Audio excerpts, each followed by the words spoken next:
Now on ICANN Media, I'd like to introduce you to Anthony Chubb with Alberta Traffic Supply. Anthony, one of the many presenters here at the Global Petroleum Show. Your topic today is smarter work zones. What exactly does that mean?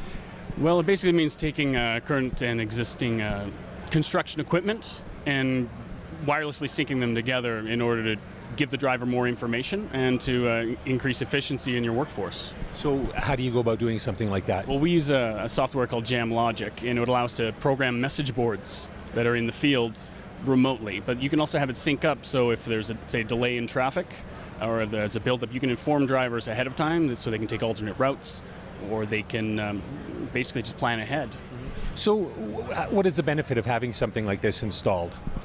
I don't know if you've ever been stuck in good luck traffic, but had I known ahead of time, I would have changed my plan, left earlier, left later. Yeah. It's tough to do that when you're leaving the grounds here at the GPS, isn't it? That's true, and the most important thing is keeping your work safe. And congested traffic is a huge hazard to anyone working anywhere near a primary or secondary road.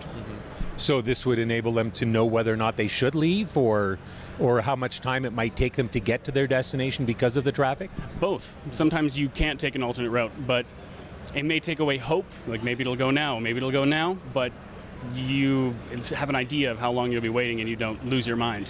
So tell us about some of the cost benefits of this then. Well, the remote access alone, saving yourself having to send somebody out into the field to train new people to work these devices. They're getting easier to use, but a lot of people aren't that tech savvy, and it can be labor intensive to show somebody how to use this equipment when I can just sit at my desk and do it from my phone. Is it, I mean, I use some apps to get around town and that sort of thing. Is it as simple as that, what you're talking about? Is what you're talking about a little bit more complex? No, it's as simple as using an app. If you can send an email, use Tinder. Well, Tinder might be slightly easier because somebody showed me that today. But if you can use any app out there, you can use this. What's the response been like from companies in the oil industry? The initial getting them to try it out has been a bit difficult, but every single one of my customers that have tried it have kept it in the field and use it on all of their equipment moving forward. It's incredibly easy to use, and until they've used it, they don't know that.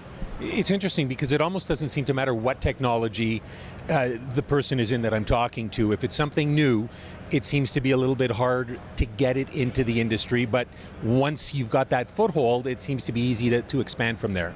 That's just how technology works.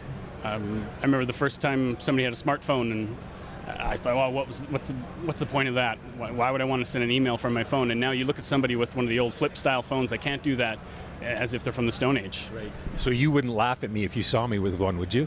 I might in my head, but I wouldn't do it to your face. Fair enough. So is this something that you see then expanding, much like you mentioned smartphones and that sort of thing? You see this being the way the industry and other industries go as well?